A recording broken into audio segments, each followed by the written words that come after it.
It was never supposed to happen. First, they said it wasn't even real. Then, they said if it was real, it would be terrible. Now, not only is it real, not only does it exist, but it's setting the whole world on fire and everybody's talking about it. I couldn't possibly be left out of this one.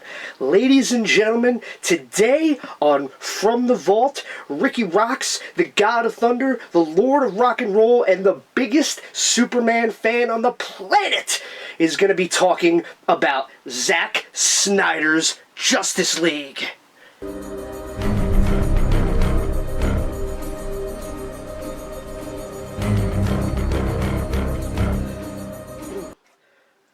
Folks, let me give you a little backstory on me before we begin. For my entire life, Superman, Batman, and DC Comics have been some of the most important things in my entire life. I grew up with these characters. My father taught me how to read by reading Superman and Batman comics to me when I was 2-3 years old. The first thing I read on my own was probably a Superman comic. I have 30 long boxes of comics in my spare room. Some of them going all the way back to the 1960s. And at least 10 of those 30 boxes are nothing but Superman, Batman, Wonder Woman, Flash, and Justice League comics. As a matter of fact, if you add it all up, I'm going to say that if you take all those things in, I've got about 15 out of those 30 boxes are comic books about the Justice League. So before we begin, I just want to lay a little groundwork and let you all know that I am a fan of DC Comics, of these characters, and I've been with them my whole life. So, right off the bat, one thing people have a habit of saying sometimes about Zack Snyder's DC movies is that they misunderstand and misrepresent these characters. I'm going to tell you right now that's bullshit. You can agree or disagree. I'll welcome the conversation as long as it is a conversation, but here's the deal. You're not going to tell me what I do and do not know. I've been following these characters my whole life. I love these characters, and to me, Zack Snyder's DC movies, I'm going to be completely blunt and honest with you here, from Watchmen all the way up till now, have done an incredible job at representing these characters the way they are in the comic books. There's a million fantastic comic book movies out there, and I'd even go so far as to say that most of them are pretty good to really good. I grew up, like a lot of people, with the Christopher Reeve Superman movies. Even before that, the George Reeves TV series. I own just about every movie and TV show of Superman, Batman, Wonder Woman that's been done of these characters. Every movie, TV show, cartoon show, video game, action figure, you name it, I got it, brother. And so I get a little pissed off sometimes, I'm not going to lie, when people who don't like these movies for their own personal reasons, whether it be the tone or the color palette or the creative choices, when you say that these movies get the characters wrong, you're wrong. They just maybe take a little different angle than what you're used to. But I'm sitting here to tell you, having read almost every Superman comic from the day I was born up till now, and Batman, same thing, don't tell me, right? Don't tell me what these movies get right or wrong, because all that tells me is that you need to do a little homework and maybe think outside of your limited experience with these characters.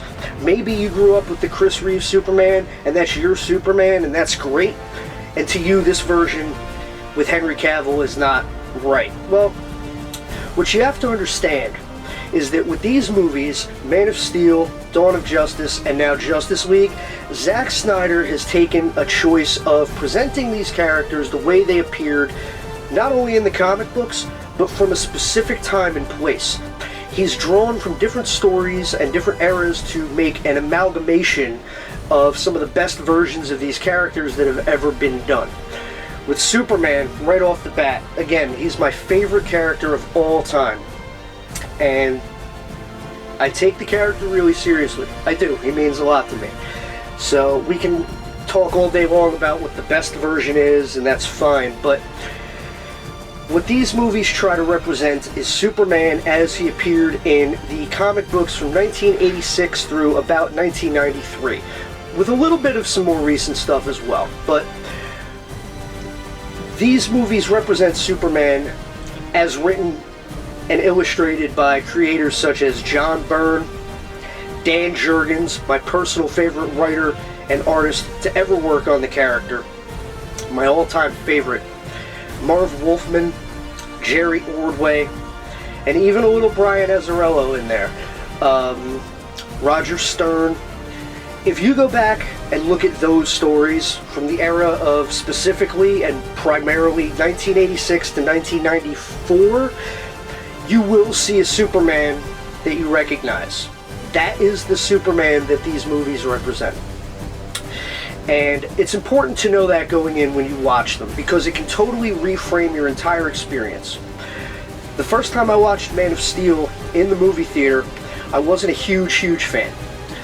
Simply because I grew up with Christopher Reeve, and even Brandon Routh I thought did a phenomenal job in Superman Returns. So when I watched Man of Steel, like a lot of people, I had a very specific movie version of Superman in my head, and the version I saw Henry Cavill portray and Zack Snyder present was not specifically the character the way I expected to see him. I came away with some mixed feelings. I liked it, but did not love it. Now it is my favorite Superman movie of all time, and I don't see that changing anytime soon. Here's why. After I first watched the movie, I sat down again with some of those comics that I talked about, and I read them again, cover to cover, and all of a sudden, every single creative choice that Zack Snyder made in that movie made crystal clear sense. It was not Chris Reeve, it was not that movie Superman. But I immediately saw what Zack was trying to do. If you watch that movie again, knowing that it is taking from John Byrne and Dan Jurgens' Superman, the Krypton and Zod mythology comes from the Phantom Zone miniseries from, I want to say, 1983. Everything from the mythology of Krypton to the names of the Phantom Zone villains. The visualization of Krypton and the armor that they wear comes from the Godfall storyline, as illustrated by Michael Turner somewhere in 2004. Bottom line, there's a lot going into the soup here of these characters. And so it is true to canon. It is a valid interpretation of Superman. It's just maybe not the one you're used to if you watch certain movies or cartoon shows or what have you. Same thing with Batman, okay? Batman in these movies was drawn from Frank Miller's Batman in the 1980s, as well as stories written by Marv Wolfman. A Lonely Place of Dying is very important to the overall story. It's important to know that. Knowing what kind of Batman you're getting, just like knowing what kind of Superman you're getting, is important to enjoying these movies the way they're meant to be enjoyed. So with that out of the way, to make a long story short, yeah, like anything short with me, Zack Snyder's interpretation of these characters is completely valid, it's completely canon, and it's done well. It represents the comic book mythology, and Justice League just takes that to a whole new level. So what we're going to do today is we're going to be talking about the past, present, and maybe even a little bit of the future regarding Zack Snyder's Justice League. And just like the movie, I'm going to break it down to 6 chapters plus an epilogue, and hopefully it won't be as long as the movie itself with its epic 4-hour runtime. But we're going to talk about that.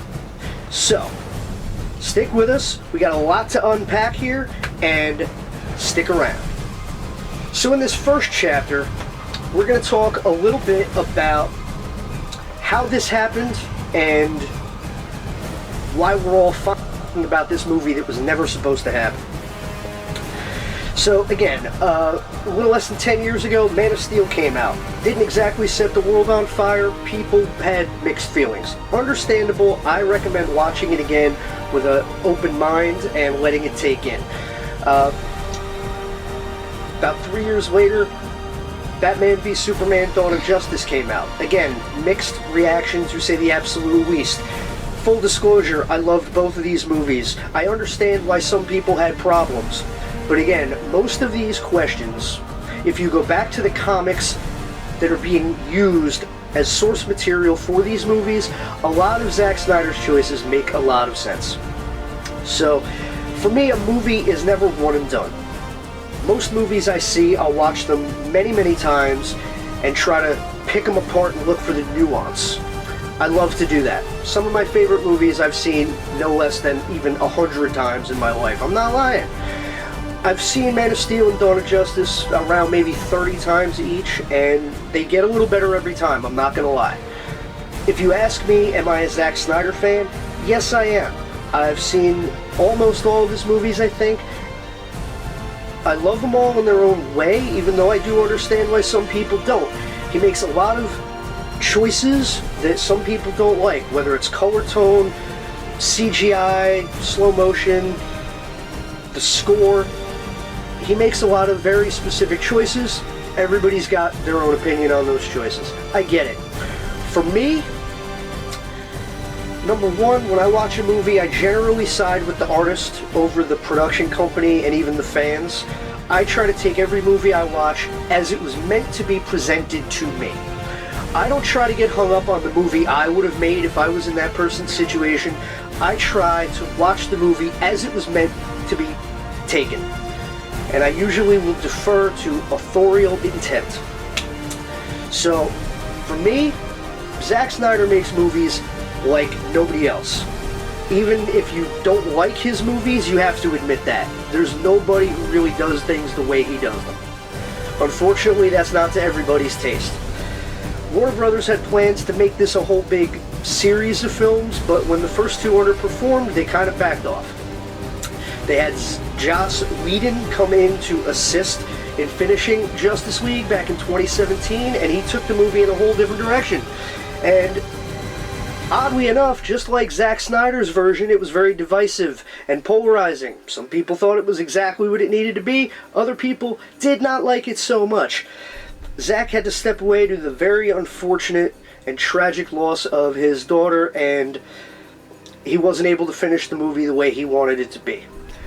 Joss Whedon took over under Warner Brothers' mandate, made it a completely different movie. Fair enough. I saw Justice League more than most people probably did. I watched it in the theater 3 times, maybe. I bought the Blu-ray. I even caught it on TV a couple times, and it is what it is. It was not the Justice League movie I wanted. It wasn't the Justice League movie the trailers promised. It was not a good sequel to Man of Steel and Dawn of Justice. It was okay as a standalone superhero movie, and in many ways it was a lot of what a lot of people wanted and expected from a Justice League movie. People who didn't like Snyder's earlier movies really liked Justice League. A lot of people. They liked the brighter colors, they liked the funnier, light-hearted tone, they liked that it wasn't epic in length. All those things went into it. Fair enough, I understand your opinion. I don't agree with it. I feel like as a follow-up to Man of Steel and Dawn of Justice, Justice League should have fit a little better with those two movies. It should have paid off the foreshadowing. It should have been tonally consistent. Again, that's what I wanted to see, and that's my opinion. And the movie we got in 2017 I thought was okay. I understood the choices. It wasn't the movie I wanted. I did not hate it. but I always wanted to see the movie the way Zack Snyder intended. A lot of people did, as it turns out, and now the stars have aligned, and here we are. A few days ago, Zack Snyder's Justice League dropped on HBO Max, and surprisingly, not only is it more polished than anyone expected, a lot of people are surprised by how good it is. I expected to like the movie, but you can count me in as one of those who was surprised by how good it really is. Objectively, it might be Zack Snyder's magnum opus. It might be the best movie he's ever made. That was not supposed to happen. That is not what I expected. I expected, at best, a competent follow-up to his previous DC films. What I got was simply one of the most epic superhero films I've ever seen in my life. So we're going to talk a little bit more about that as we go on. We're going to talk about the movie itself. We're going to talk about how it compares and contrasts with the Joss Whedon version. We're going to talk about what I prefer. And spoiler alert, I loved this movie. Really quick, we're going to talk about some of the specific things I love about Zack Snyder's DC movies and why I think Justice League gets a lot right this time that they got a lot wrong in 2017. First of all, the scale, the tone, the bombast, the grandiosity that Zack Snyder brings to his DC films, I love it. I can't get enough of it. I don't think it works all the time for everything. I don't think every superhero movie or comic book movie should be done the way Zack Snyder does them. I don't think that his tone and his style and his color palette works for everything. I absolutely don't. I like a lot of comic book movies that are not his kind of comic book movies. I love the first Superman movie from Richard Donner. I love the first Michael Keaton Batman movie. For a long time, Batman Begins was my favorite depiction of Batman ever, period. Until Ben Affleck, who is now my favorite. What I like about Zack Snyder's DC movies is that he goes big, and he commits to going big. My whole life, with every movie and television show made about a comic book character, it was implicitly understood that they simply were not going to go where the comic books went. They couldn't. The money wasn't there. The budgets weren't there. Special effects were not there. So, for the longest time, we had to settle. Good enough was good enough. As long as it was somewhat recognizable to what was on the page, we forgave a lot. But when I watched Man of Steel and Dawn of Justice, what I saw in those movies was a filmmaker who could balance the grounded realism of, say, Christopher Nolan's Batman. They are very similar in that way, in that they are grounded and they treat these situations with these fantastic characters as if they are real.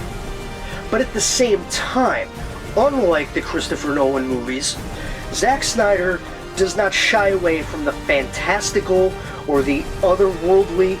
He marries the real and the unreal in this epic, majestic tapestry.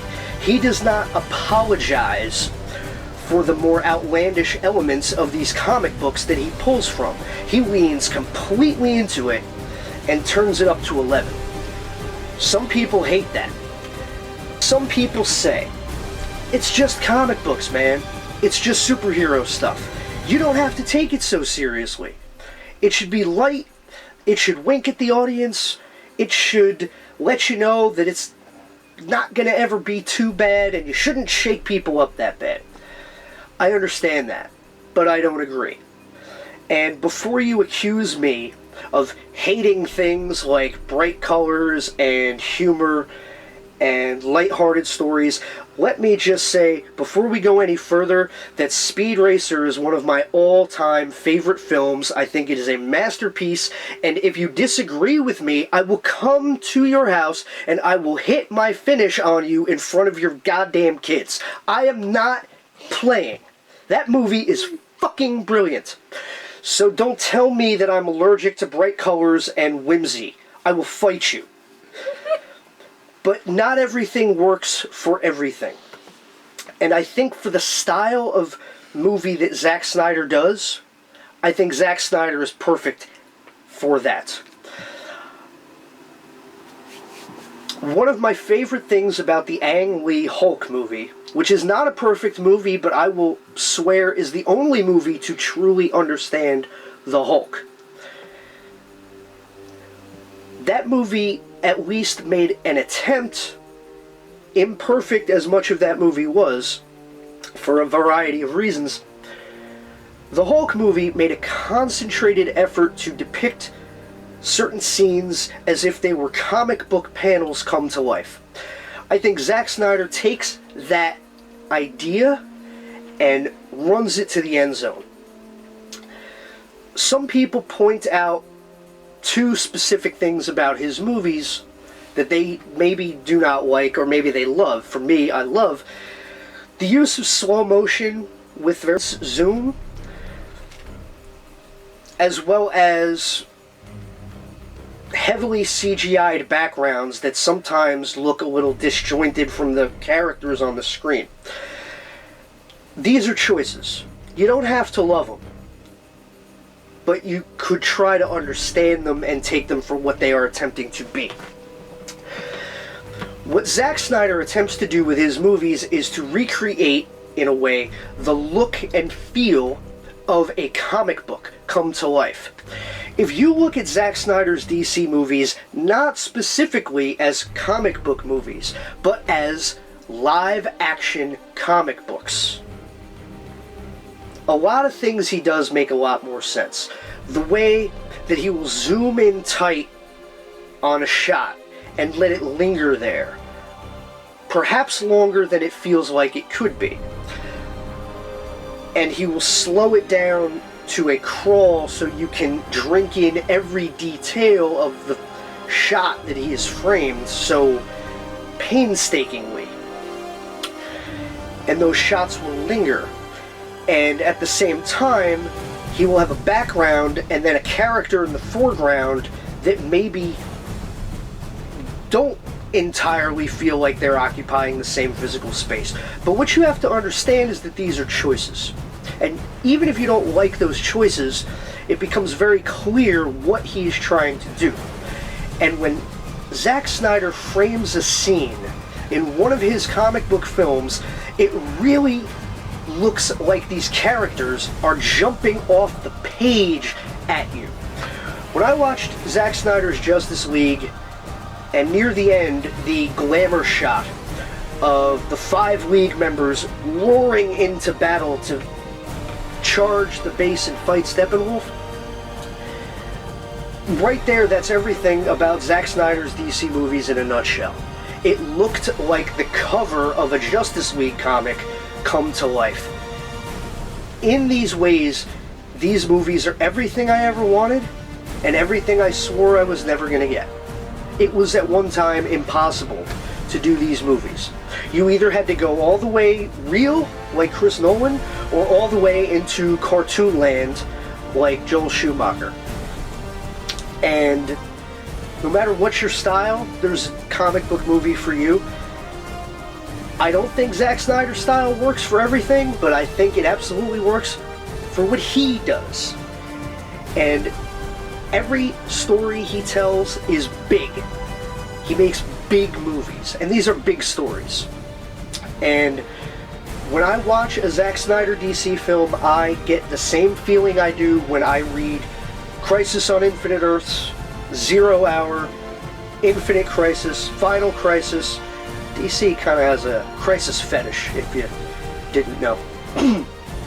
But I get the same feel. And I don't get the same feeling when I see certain other comic book movies, even ones that I love, like The Dark Knight or Batman Begins or Superman Returns. To me, most comic book movies feel like movies. Zack Snyder's movies feel like pages being turned in front of my eyes. I love it. I can't get enough of it. I won't apologize for loving it. Your mileage may vary, but that's the way I feel. And that is what I think Zack Snyder brings to these movies that is correct. So, we're going to talk a little bit more about what this movie is and how it differs from what you saw in 2017. Stick around. So one thing a lot of people were saying from the beginning is, how is this version of Justice League different from what we already saw in 2017? Right off the bat, I was shocked. I couldn't believe how different it was. This movie illustrates quite clearly how two people can take the same story and take it in completely different directions. It reminded me of back in school how the creative writing teacher would give everybody the same bones of a story, the same basic rough outline of this is the element of the story, this is what you're putting over, but you each have to do it your own way. So you'd give 20 people in a class the same rough outline to work from, and you get 20 different versions of the same story. That's what I was reminded of watching Zack Snyder's Justice League. And I'm not going to call it the Snyder Cut because I don't think it goes far enough. It is, in many ways, a completely different movie that contains some of the same elements and scenes that we already saw, but it is not the same movie. Yes, it has the same broad strokes of the plot, but there is so much more character development, so much more grandeur, so much more of an epic scale. The music soars higher, the story aims higher, bigger. Obviously, the running time is the biggest difference. Now, some people completely back off when they hear 4-hour Zack Snyder movie, and they just, 4 hours for a movie? Dude, get over it. Okay? You sit in your house and you watch every episode of The Mandalorian back to back to back. I mean, the way things are right now, that's how a lot of people are spending their days. If you could watch your favorite TV show for 10 hours straight, streaming it, you have 4 hours to watch a movie. Don't let that throw you off if you haven't seen it yet. This movie is broken up into chapters.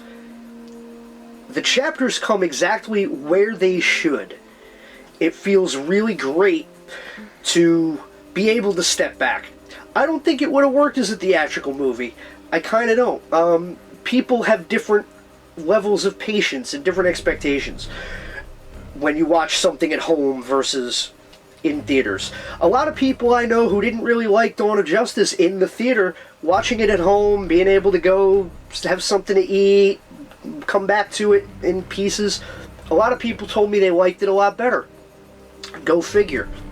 So, I don't think the length should be a concern. Some people have said it could be shorter. There's a lot of Zack Snyder in this Zack Snyder movie. There are long glamour shots that are zoomed in and slowed down.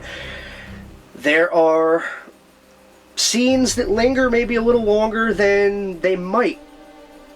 Okay, that is okay with me, because again, when I watch a movie, I try to take it on its own terms. They're telling me the story, I'm not telling them the story. I'm just along for the ride. I don't have my dukes up.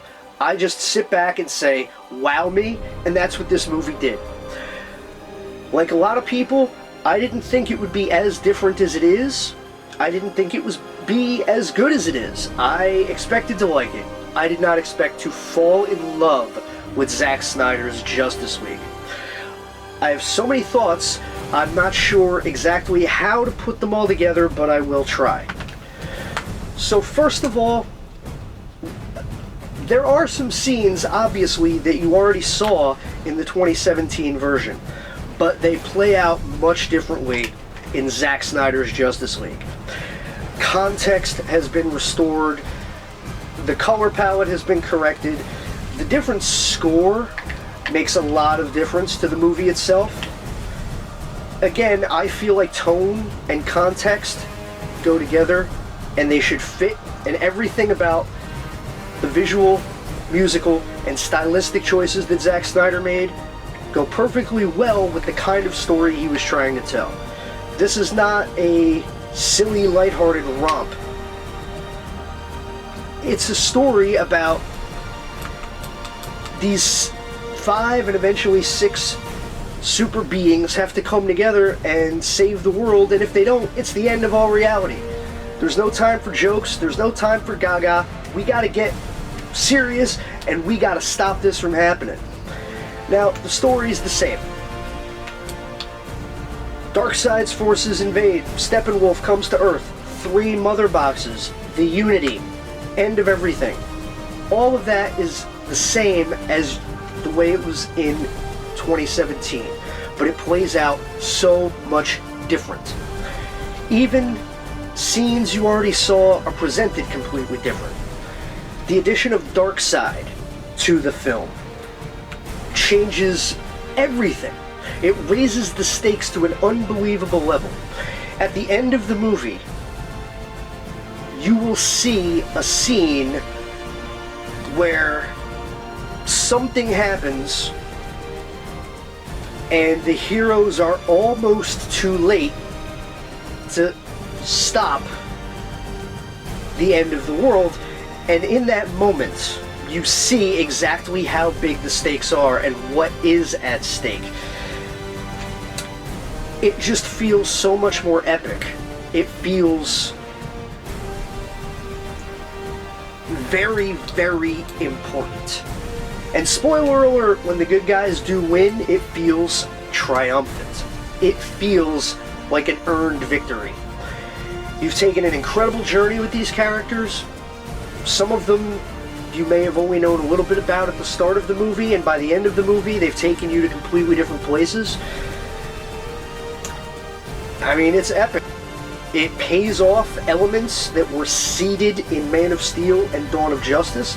A lot of things that you maybe did not understand or even like in those movies turn out to fit into the overall story of what Zack Snyder was trying to do in ways you may not have expected.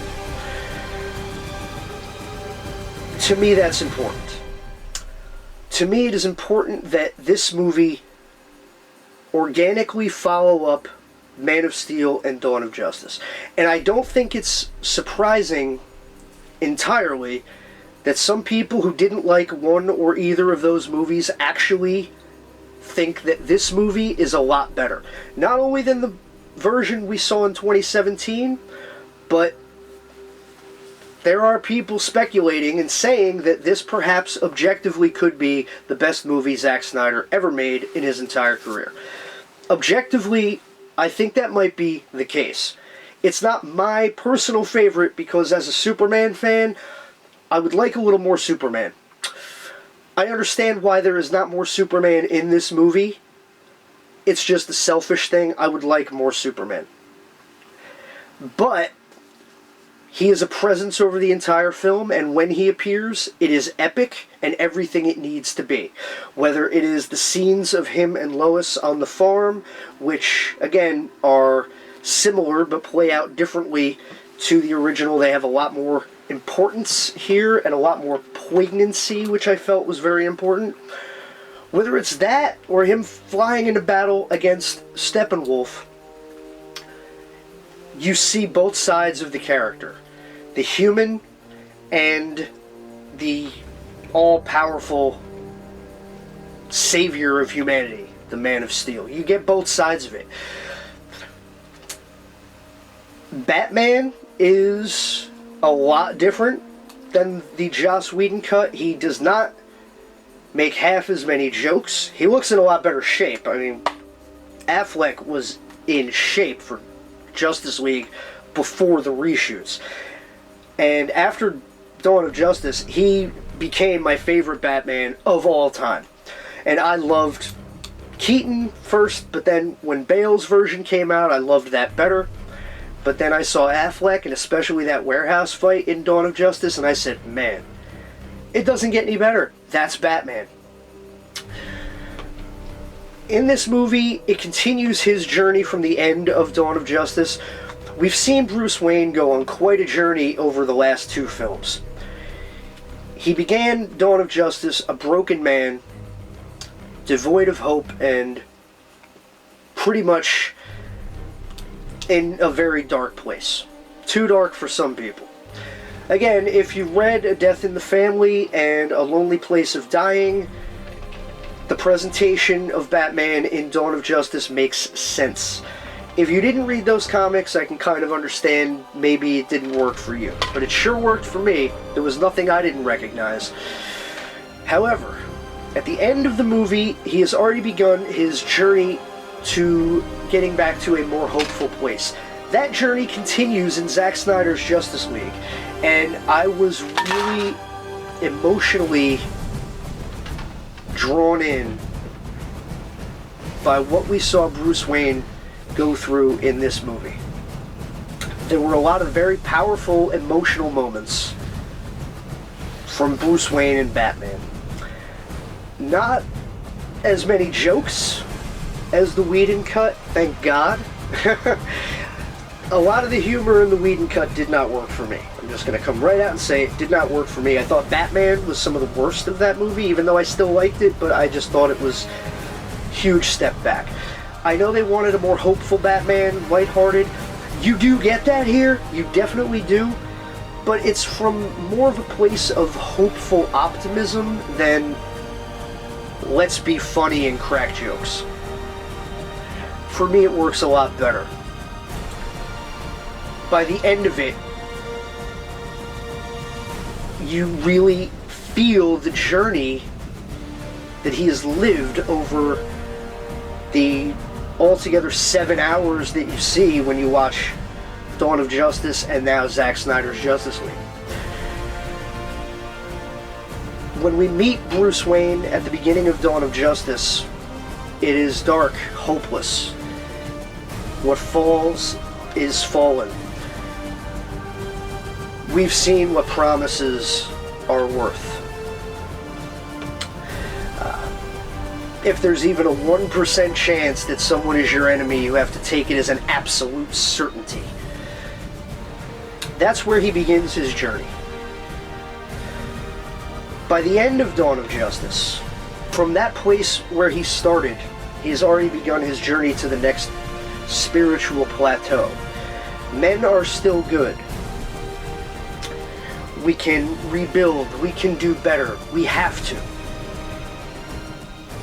And then at the end, or near the end, of Zack Snyder's Justice League, there was a particular moment that I don't mind telling you almost brought me to tears. It pretty much did. When they're getting ready to go fight the final battle against Steppenwolf at his base, fighting the devil and his army in hell, as Aquaman puts it. And Bruce is about to board the Flying Fox. Bruce says to Alfred, "He'll be here," meaning Superman. "I know he'll be here." And Alfred asks him, "How do you know?" And Bruce just smiles and says, "Faith, Alfred. Faith." And in that moment, you see how far he's come from the Bruce Wayne we met at the beginning of Dawn of Justice. He's gone from "we've seen what promises are worth" to "for once, I'm operating strictly on faith, not reason." This guy's been on quite a journey, folks.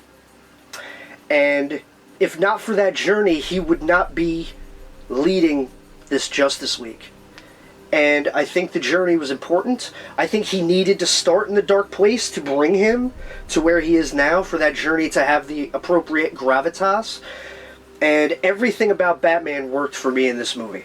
He doesn't have as much to do as some of the other Justice League, but he gets a lot to do, and every bit of it is perfect. Wonder Woman. Wonder Woman was fantastic. It's still in the same vein as what you saw in Dawn of Justice, but it's also still in the same spirit as her first solo film. It all fits together really well. She gets more action. She gets a lot of fighting to do. She is very important at a critical moment at the end of the final battle. Everything she does was fantastic. I loved everything I saw from Wonder Woman in this movie. Wonder Woman was incredible. Flash gets more to do. He's a lot more competent. He uses his powers more and in more varied ways. I was completely shocked by some of the things I saw from Flash in Justice League. Some people were not sold on Ezra Miller. I wasn't completely in love with him in the 2017 version, but I was in love with him here. Dialing back the humor was a good choice. He's still the funny one on the team, and he still has a lot of moments of humor. He's still the quippy one. It's not the Barry Allen you might know from television. But again, here's the thing. Barry Allen in the comic books is sort of dry, a little bit of a blank slate. He's not as dynamic a character as, say, Wally West, the protege who became the Flash in the late 80s through the 90s. So Barry is kind of a blank slate that I've noticed people can project onto whatever they need him to be. There's been 3 primary live-action versions of The Flash, Barry Allen specifically. John Wesley Shipp in the 1990 live-action television series, which, by the way, is fantastic for what it was at the time. Check it out. There was a great version of Flash. There is Grant Gustin on the popular television series, and now there is Ezra Miller in the Zack Snyder films. There are 3 completely different versions of Barry Allen. They each have very little in common, but I feel like they each get it right in their own way. There are fundamental elements to the character that each of them get right. In terms of personality and maybe things like power level and abilities, they're very different in some ways. But again, Barry Allen is sort of not the most dynamic version of the Flash. He's the most powerful, but I would argue that Wally was a more fleshed out character. I've noticed that both Ezra and Grant sort of borrow from the Wally West version of the Flash for their portrayals. I mean, I'll allow it. Certain characters have not been as well illustrated in their source material, so you have a little bit more room to play. And I think with Flash, that's the case. I loved Ezra's delivery, especially at the end, where literally the fate of the entire multiverse rests on what was.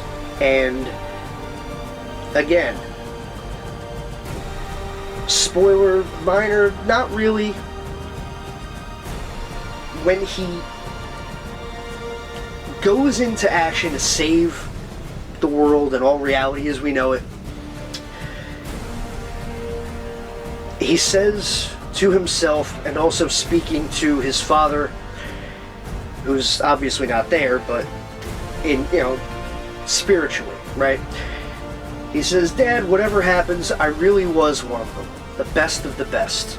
And it's just really heartfelt and poignant. And throughout Flash's journey in this movie, you really feel like he has earned that place among this pantheon of gods. He is one of the best of the best.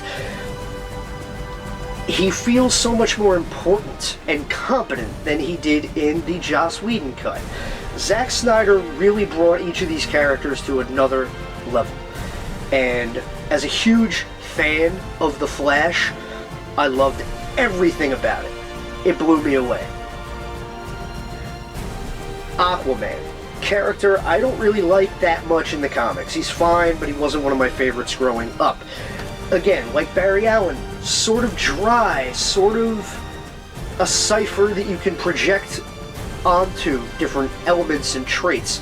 Jason Momoa is not very much at all like Aquaman from the comic books, but he doesn't have to be. What he does, much like Ezra Miller, is he takes his own personality and projects it into the role and makes it work. It's different, but it feels right. I mean, people obviously like it. Aquaman made over $1 billion at the box office, so somebody liked it. I loved it. I felt like Aquaman gets more shine in this movie. He is treated like a bigger deal by the people who know him.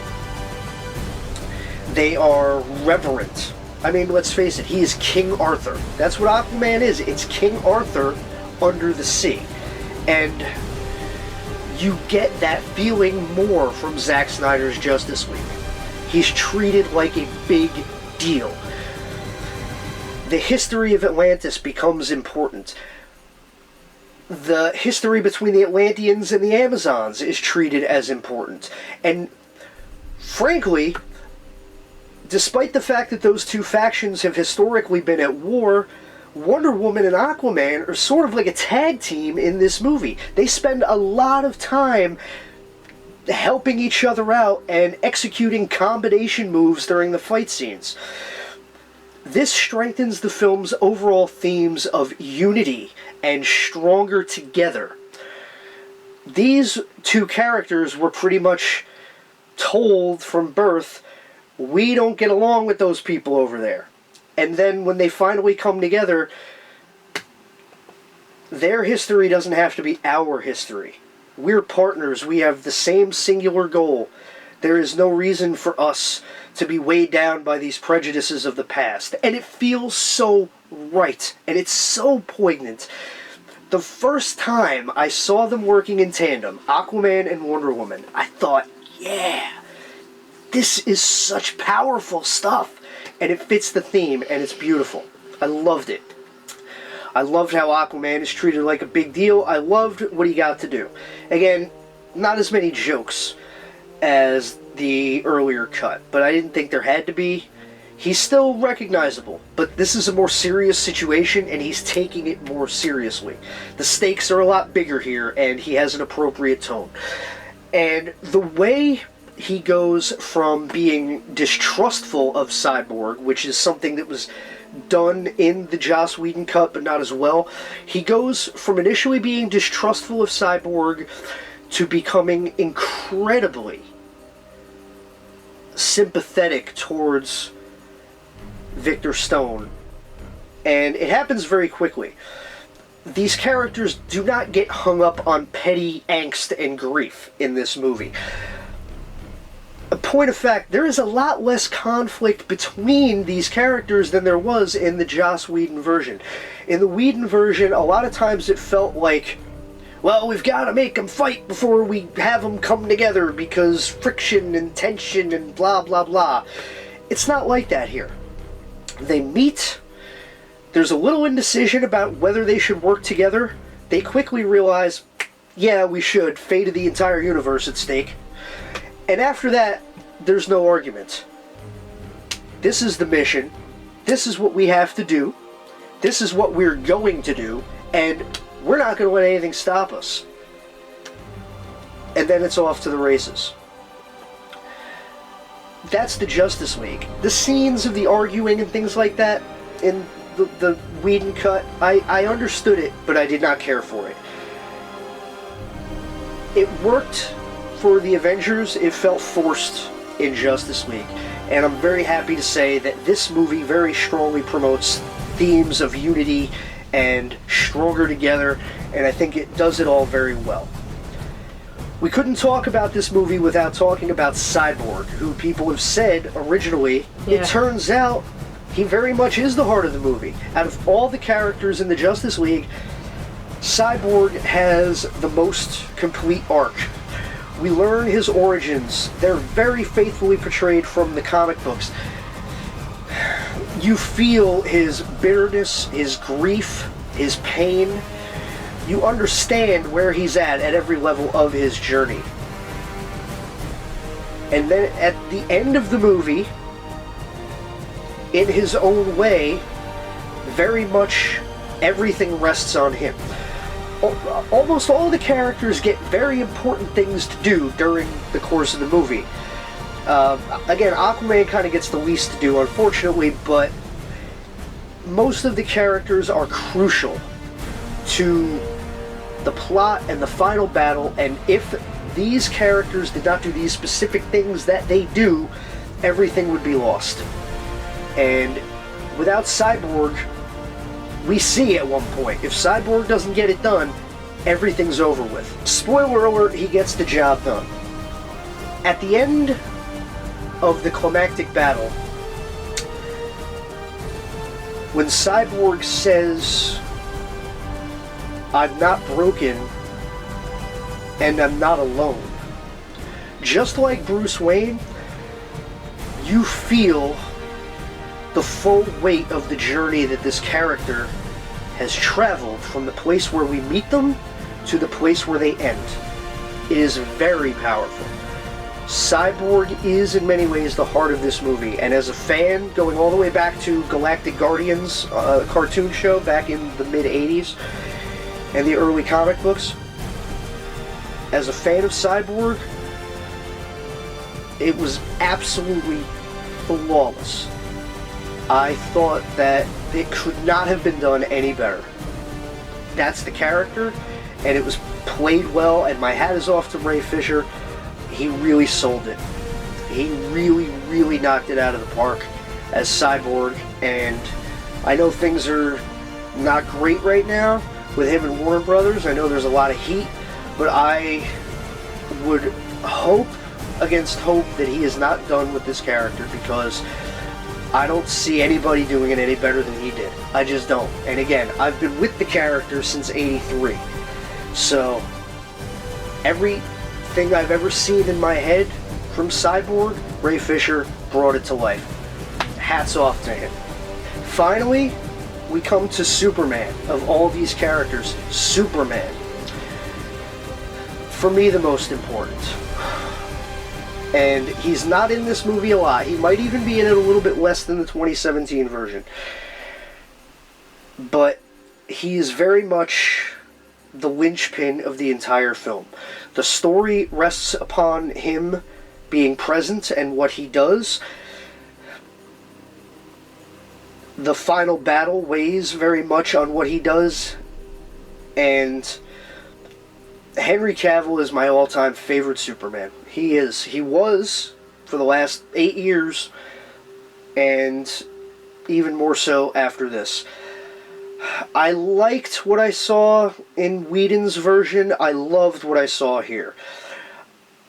Yes, it's still a more introspective and stoic version of the character. I've always tried to remind people that with Zack's version of Superman, it is very much year one. He is very much early in his journey to becoming Superman as we know him. He is still learning on the job. He has the hardest job in the entire world, and there's no manual. So, I try to always remind people to keep that in mind when they form an opinion on the way that Henry Cavill portrays Superman. He is more introspective. He is a bit more somber at times, but he has a lot on his plate. Chris Reeve's Superman, which again I grew up with, he did not seriously have to struggle or contend with much. When he put on that cape an hour into the first movie, he was flawless and perfect, and you almost never saw him sweat. You only saw him sweat more or less when he gave up his powers in the second movie and became a normal guy. They made being Superman look pretty easy. And it's not easy. Like the song says, it's not easy being Superman. And I feel like Snyder and Cavill's portrayal really drives that home. Especially when, as the one bit of narration in Dawn of Justice says, he's just a guy trying to do the right thing. And much of the time, the world isn't letting him do what he thinks is the right thing. He's either doing too much or not enough, depending on who you ask within the world of these movies. Some people think he's overstepping his bounds, and he should just go away entirely.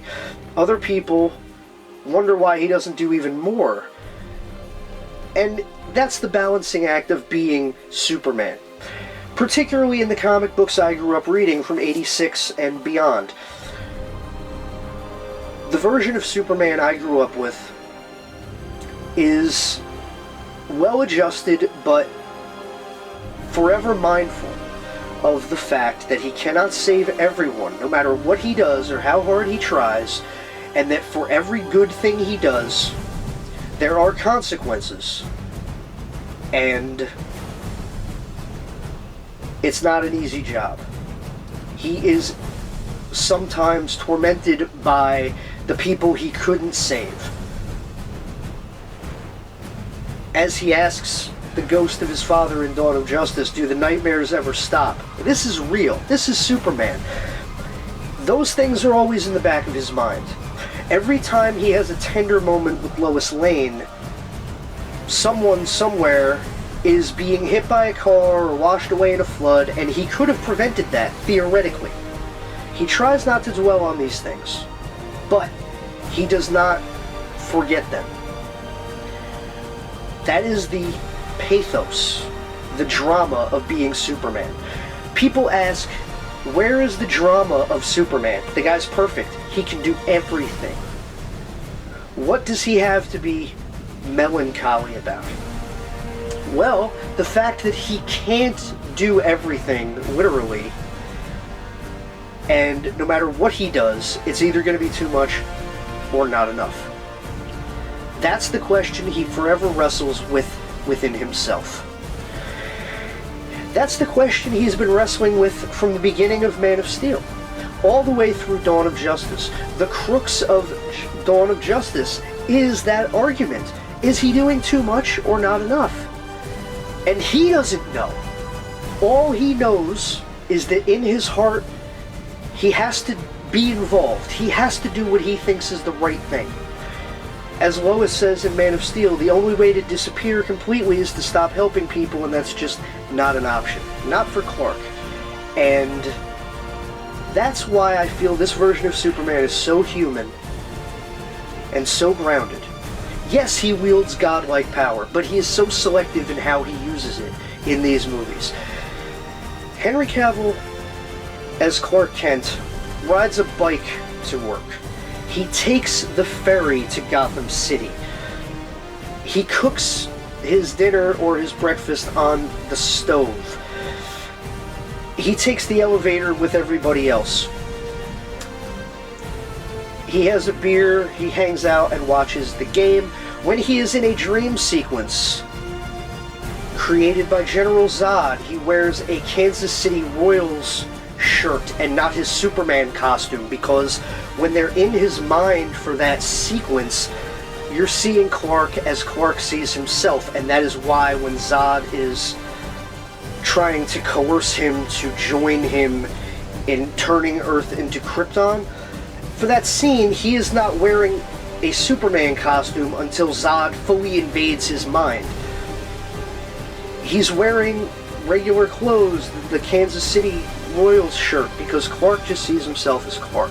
He doesn't see himself as this symbol. Some people see these movies and they swear to me, he's just this godlike figure who we can't relate to. There's nothing human about him.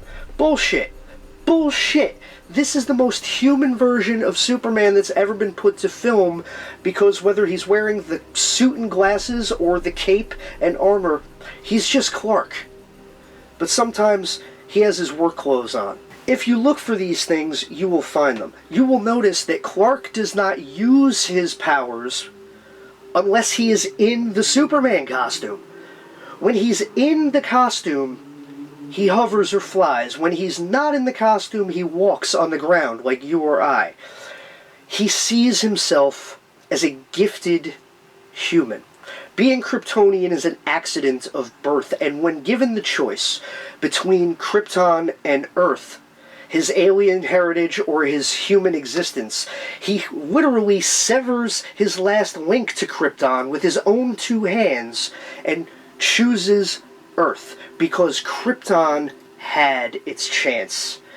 These are the things you have to realize when you watch Henry Cavill's Superman, as presented by Zack Snyder. It was consistent in Man of Steel. It is consistent throughout the entirety of Dawn of Justice, and it is brought full circle by Zack Snyder's Justice League.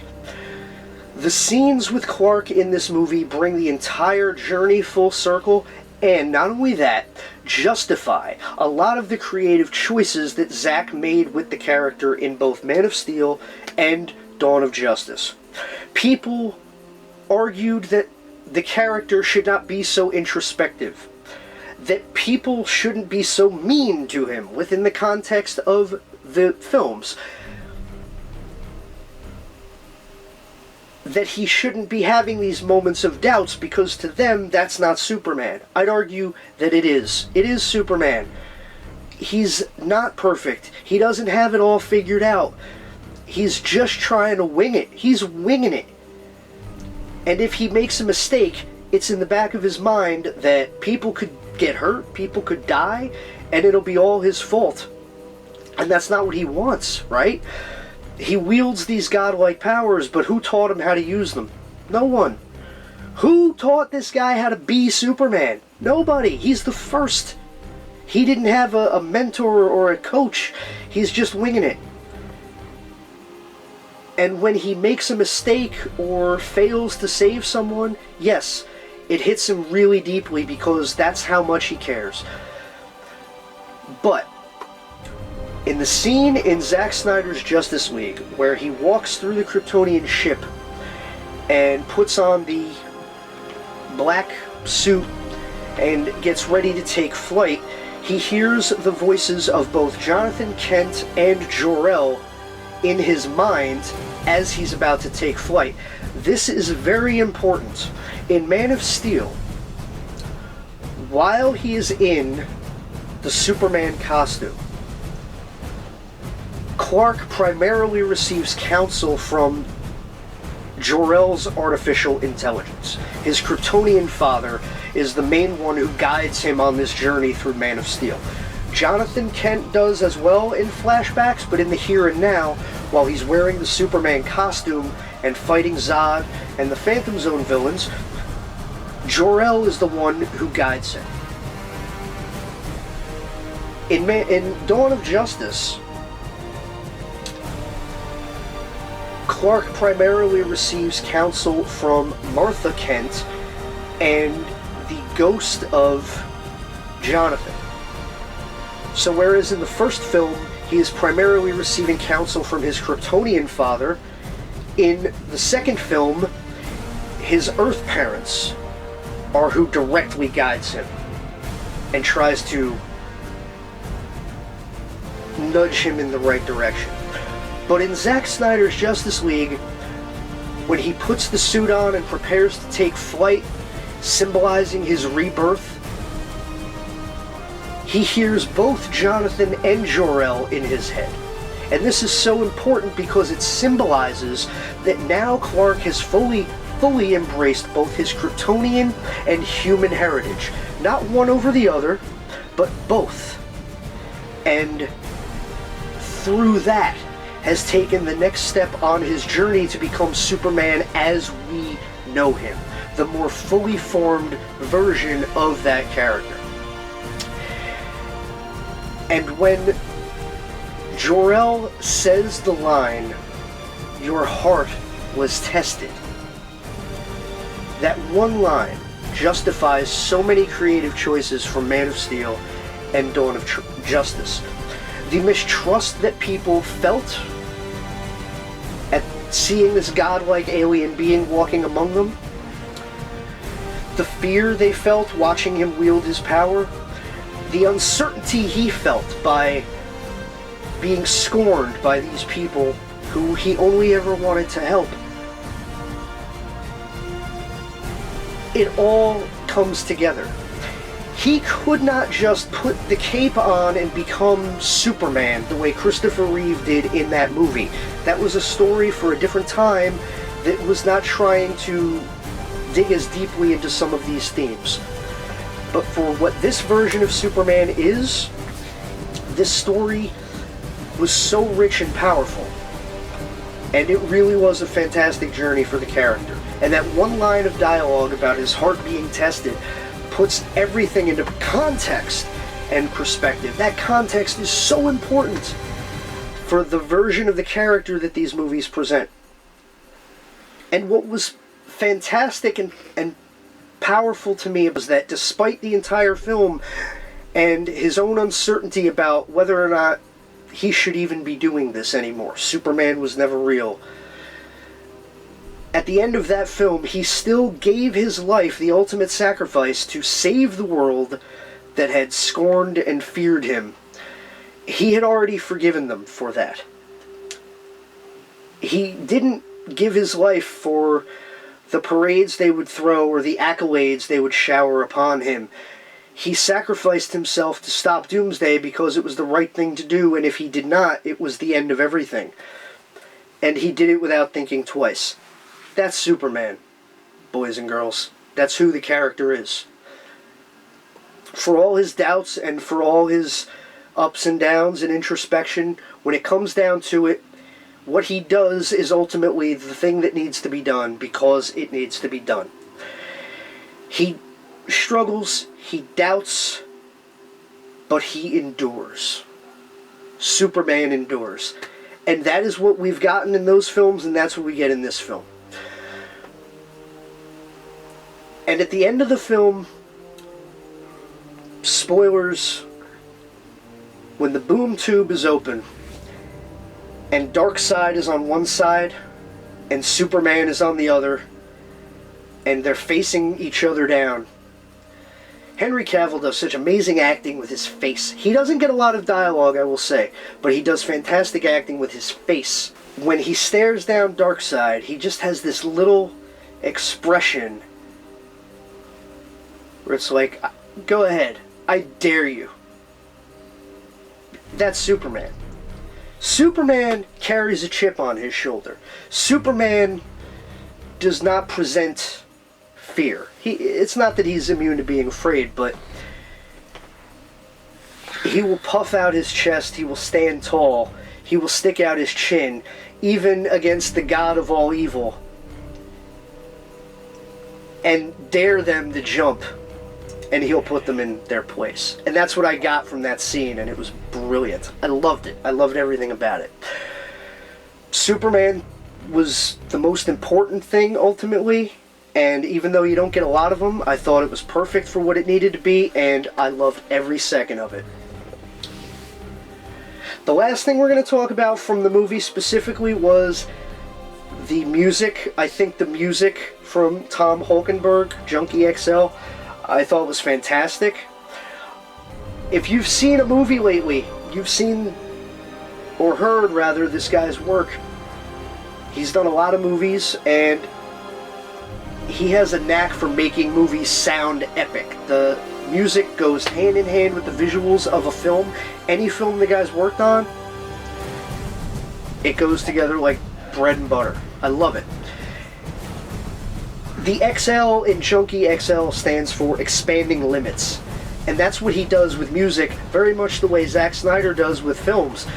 Zack Snyder takes films beyond the limits of what they're supposed to be, and that's what Tom Holkenborg, Junkie XL, does with music. He takes elements of classical music and heavy metal and electronica, and he weaves them all together in this very rich, very beautiful tapestry. And it starts with the anthem for the Justice League. The theme song for the Justice League themselves is called The Crew at War Power. And right there, in the title of that track, it tells you everything you need to know about what you're getting in for when you watch this movie. They are at war. It's a war for the sake of the entire universe. The stakes are high, and it's go big or go home time. And if they lose, that's it. It's everything. It is a war. And the score that accompanies these characters as they wage war against the forces of Darkseid is completely off the charts. I loved the score. I can't say enough good things about it. Every moment of the movie feels that much bigger with that epic score pushing it just that little bit higher. So again, in brief, I loved the visuals, I loved the characters, I loved the acting, I loved the music. I even loved the runtime because it let things breathe. I thought that it let things breathe the way they needed to. Yes, 4 hours is longer than your standard movie, but when you sit and watch it for yourself, I think you're going to be surprised at just how natural it feels. Very little drags in this movie. There is a lot of forward momentum from the beginning to the very end, and I was riveted. The breaks come at a welcome time if you have to go to the bathroom or something, but I could not, every time I paused it, I couldn't wait to come right back to it, and I rushed to get through whatever I had to do to get right back to watching that movie. I couldn't wait, and when it was finally over, it was like, I wanted more. And it will leave you, I think, wanting more. Come to find out now that there were supposed to be 2 sequels, and this movie does leave a lot open. There's a lot of world building. There are a lot of sequel hooks that will frustrate some people because, oh, this is all canceled now, it's not going to happen. Fine, that's valid. But if you just put that out of your mind while you're watching the movie itself and just let these things happen, it will leave you wanting more. It will leave you wanting to see more. And if a 4-hour movie can make you say, I want to see more of that, I want to see where that goes, I want to see what's next for that character, then God almighty, that movie has done its job. I couldn't wait to watch it again, and I couldn't wait to see what comes next. We'll see what happens with that, but bottom line, I was shocked at how different it was from the 2017 version, despite having similar elements. I knew I would like it, I did not know I would love it. I loved Zack Snyder's Justice League. What are some things to compare and contrast between the 2 versions? Well, again, same basic story, completely different execution. The color palette, totally different. Joss Whedon's colors were saturated to a degree where they almost bled through your TV screen. Some people loved that. I think it worked fine for what it needed to be.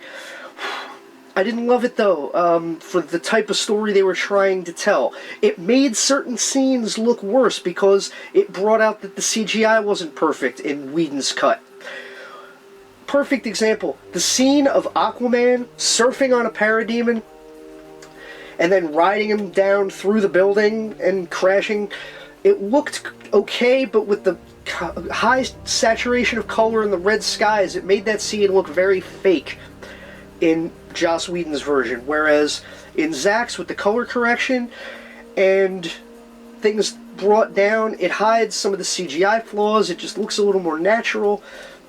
That scene right there couldn't be more different. Whedon's cut added things to certain scenes to make them play longer, which is weird to me because part of what he was brought in to do was trim the movie down.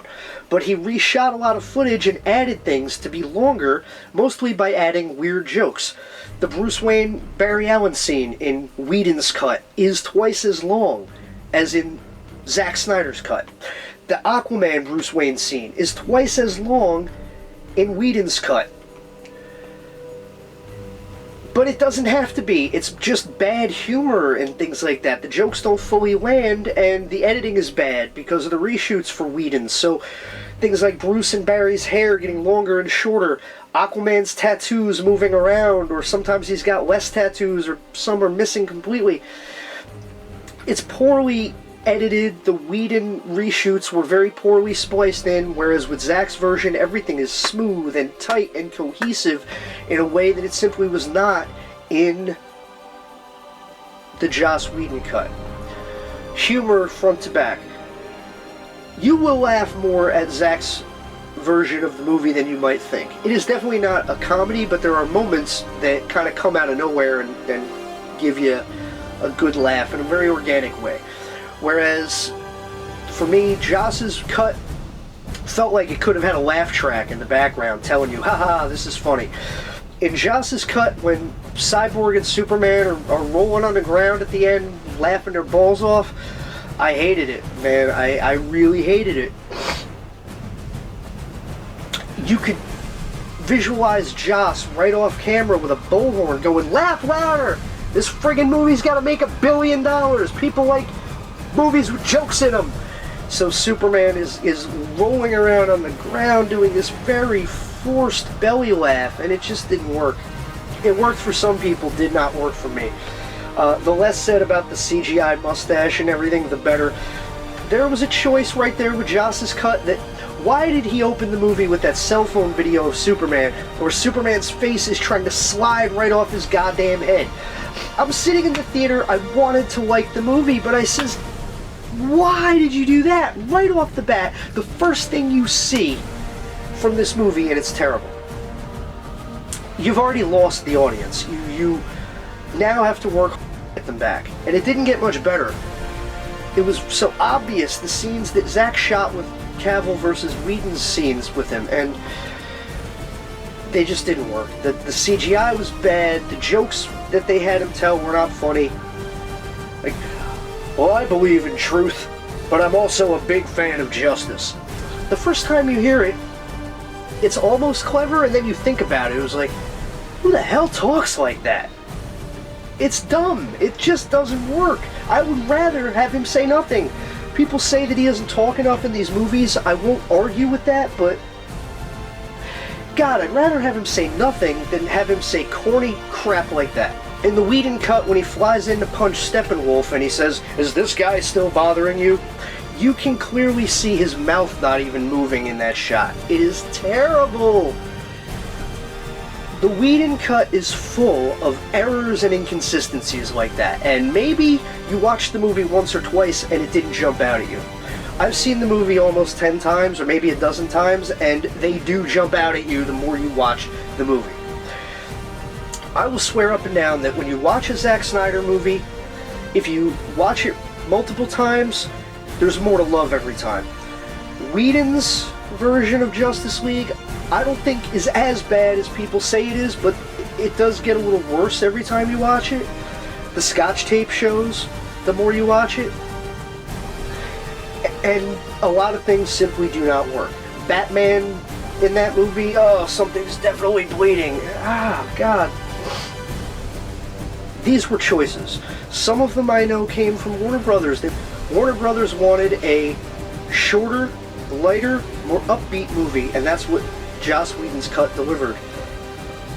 I don't think it was necessarily appropriate. It didn't fit Man of Steel or Dawn of Justice. I know to a degree that was the point, but I wanted to see something that flowed 1, 2, 3 in that order.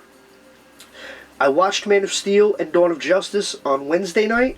I watched Justice League on Thursday night, and it felt like a single story told over 3 movies. That's what I wanted, and that's what I got. Whereas Whedon's version, I did my best to meet it on its own terms. I was more forgiving than most people. I've seen it more than most people claim to have seen it, but it didn't do the job for me. Having seen the original vision for this movie, I have to revise my original grade for Joss Whedon's version. I didn't hate Joss Whedon's version. I hate it now. It is, for all its intent, a bastardization. There's harsher things I can say. It is a perversion of this film's original intent. It is amazing how you can give 2 people the same story and let them tell it their way, and you could come up with 2 dramatically different versions of the same basic story. It blew my mind just how different it was, and how much better Snyder's cut felt than the Whedon cut. A perfect example of where Whedon misunderstands what Zack tries to do with these movies is in the opening for his version of Justice League. You can tell that he tried so hard to mimic Snyder's style in the hope that people wouldn't notice that the two directors have such completely polar opposite styles. They're not even playing the same sport. They're not even in the same ballpark. They're not even in the same sport. I mean, Zack's over here hitting grand slams, and Whedon's playing some kind of goofy tennis. It's not even the same.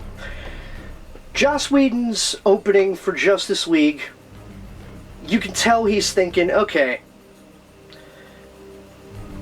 people moping, sad song in the background. This guy's gonna kick over a fruit stand in slow motion, because it doesn't matter where we put the slow motion. Slow motion is Zack Snyder's thing. So we'll just make a shot slow-mo for no reason at all, and people won't know that Zack didn't do it. Yeah, those of us who paid attention, we did notice. And it was such a pathetic attempt. It was worse than Sheryl Crow's cover of Sweet Child of Mine by Guns N' Roses.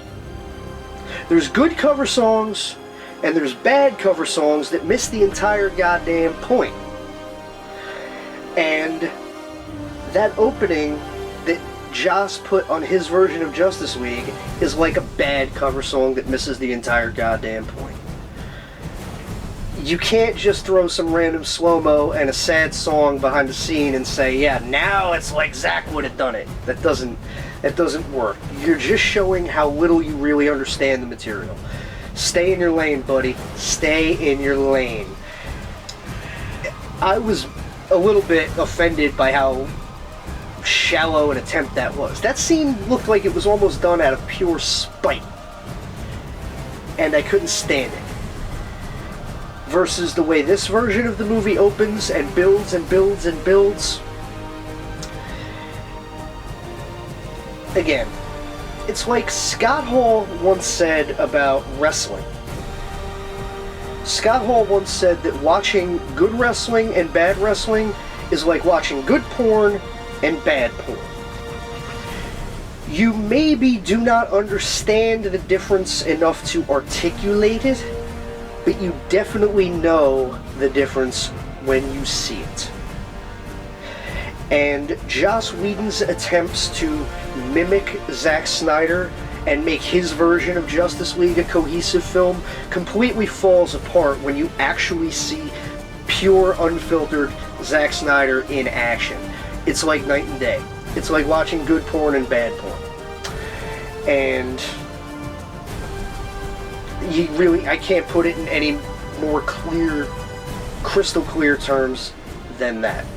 For me, that's Joss Whedon's Justice League and Zack Snyder's Justice League broken down to brass tacks. It's just like good porn and bad porn. Maybe you don't know how to say it, but you definitely know it when you see it. And if Zack Snyder's comic book movies are superhero porn, then it's some of the best I've ever seen. Nobody goes big like Zack Snyder. Nobody. And on some level, you gotta love that. Nobody makes movies the way he makes them. You don't have to love that, but I think you at least have to respect it. So what did I think of Zack Snyder's Justice League? There are surprises, there are twists and turns, there are highs and lows, there is bombast, there is high stakes action, there is drama, there is humor, there is pathos, there is joy, there is grief, there is everything I love about these characters and everything I love about movies. Maybe it sounds like I'm gushing, and maybe I am, but all I can do is speak from the heart.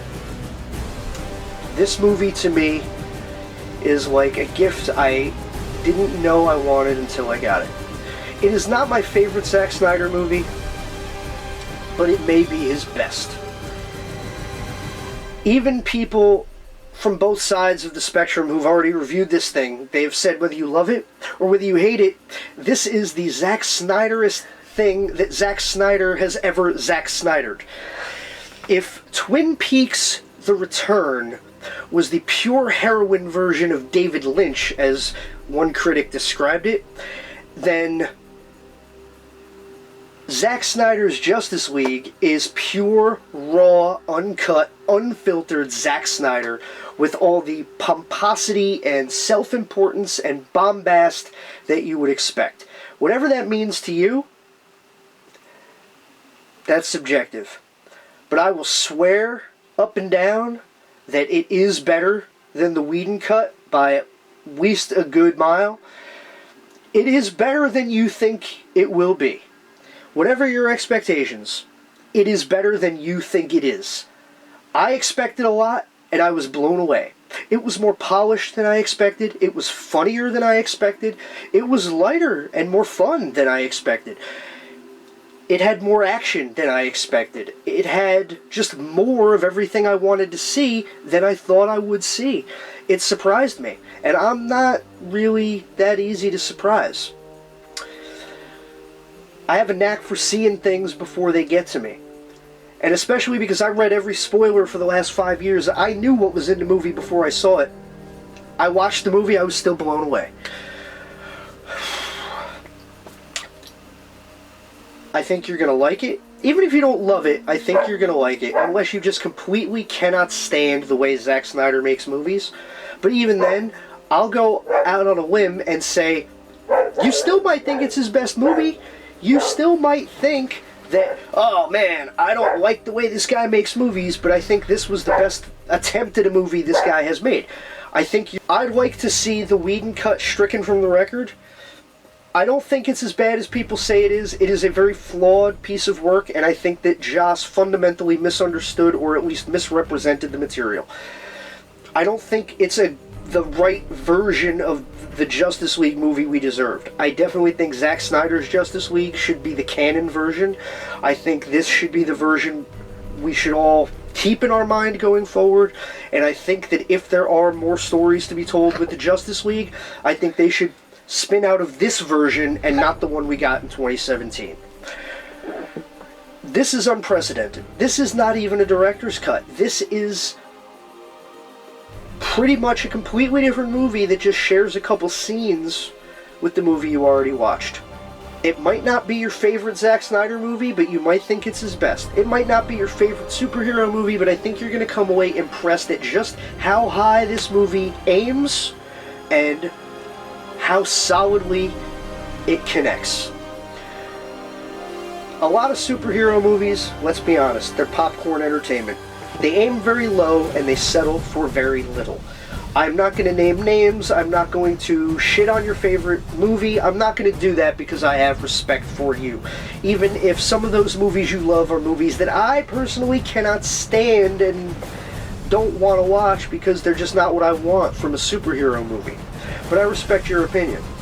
But a lot of superhero movies don't aim very high. Some do. Batman 89, Superman the movie with Christopher Reeve, Batman Begins, The Dark Knight, The Avengers, they aim high and they mostly connect. And they all do it a little bit differently. And that's what I really love about the genre of comic book movies. I don't think there's one right way to do them. I think that they are all valid in their own way, in their approach and their attempts at what they bring to the table.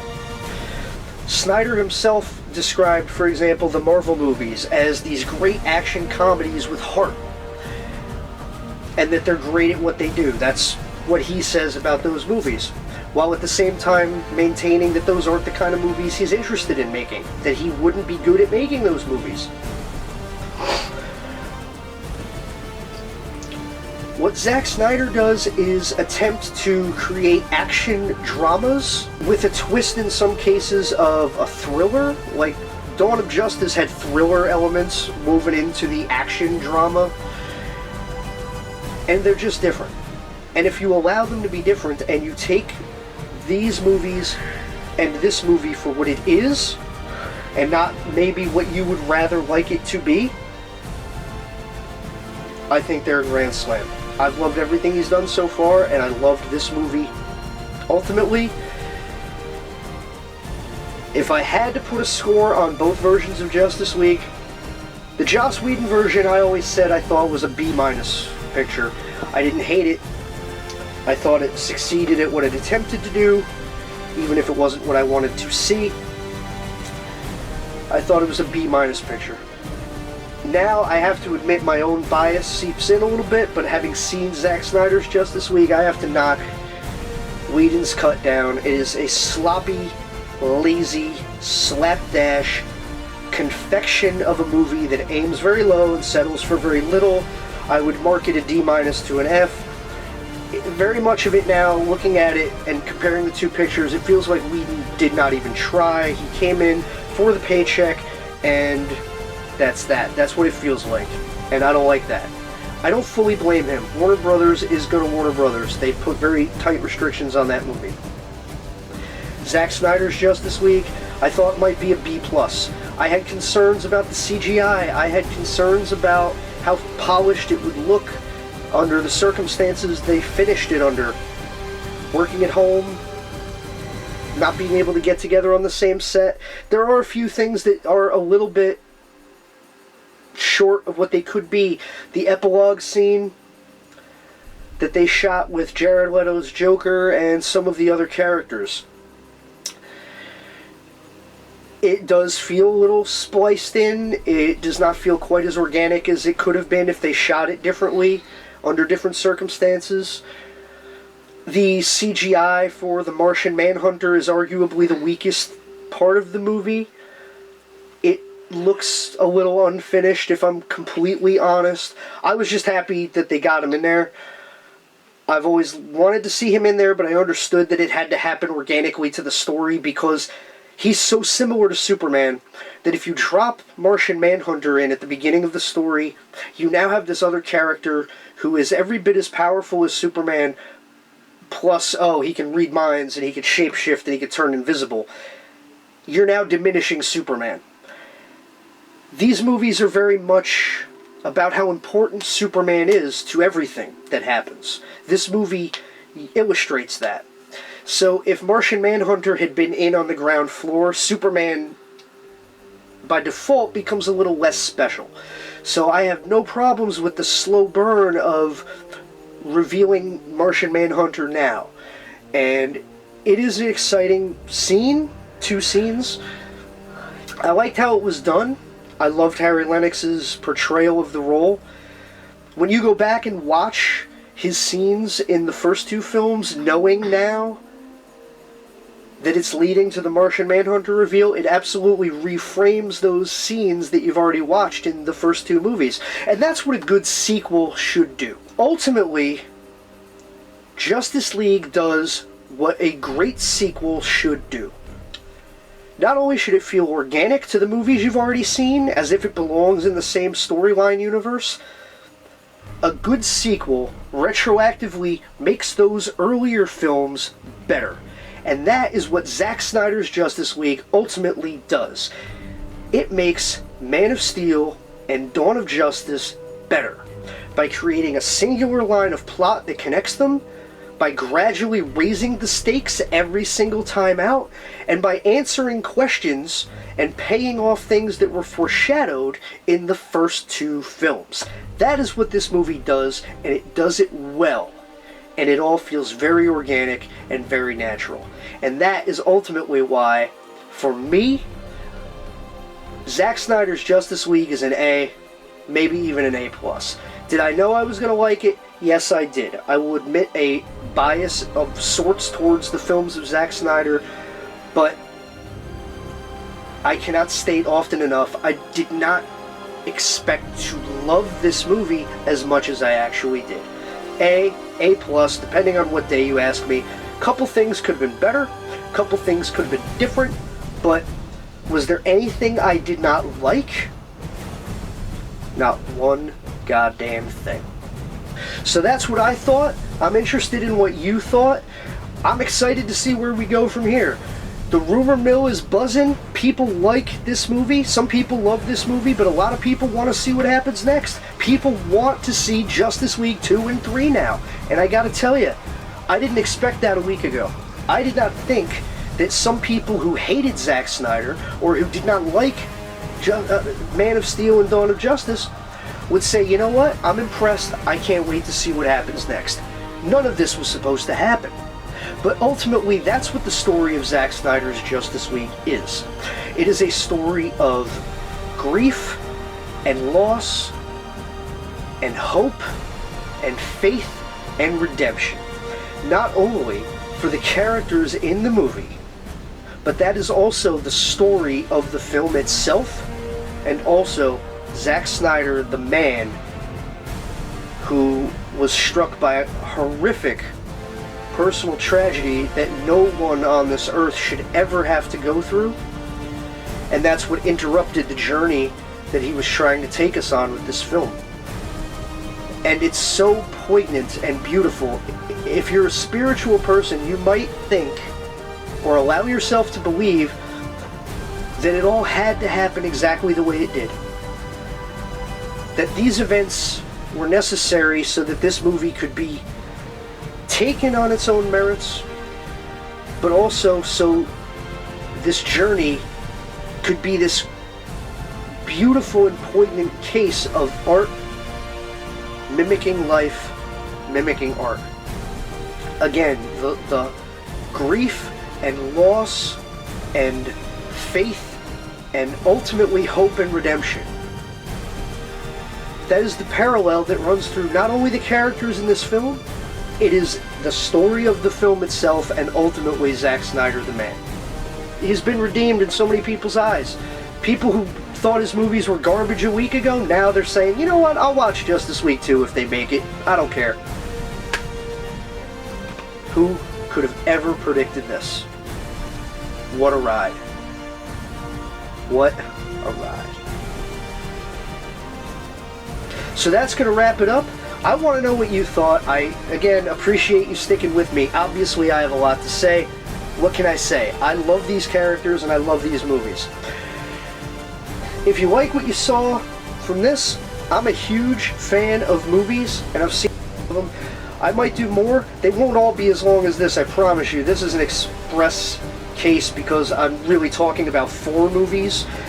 Man of Steel, Dawn of Justice, Whedon's Justice League, and Snyder's Justice League. I have to put everything in context, so I have to talk about everything that I can here. So I appreciate you sticking with me. This was an epic journey, and I'm happy that you stuck with me for all of it. I hope I entertained you. Again, you know what to do down below. Like, share, subscribe. If you think this was good insight, and if you found it at all entertaining, then I wouldn't mind coming back and doing another one of these for some of my other favorite movies. And there are a lot of those. So, thanks again. This has been From the Vault, Rikki Roxx, the God of Thunder, Lord of Rock and Roll. Thanks again for sticking with me, and we'll catch you next time.